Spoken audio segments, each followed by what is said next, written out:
An agent is an internal stakeholder who can process orders on behalf of your customers.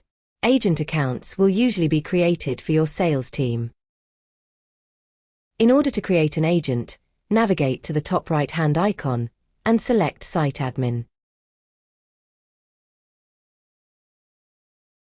Then select Agents on the left-hand sidebar, which is where you can manage all agent accounts. Select Add New Agent, and then add in the contact details of the person you want to be an agent.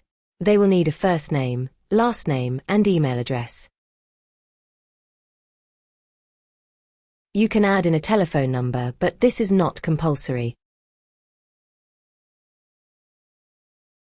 You can assign an agent admin privileges, which means they are able to use the CMS.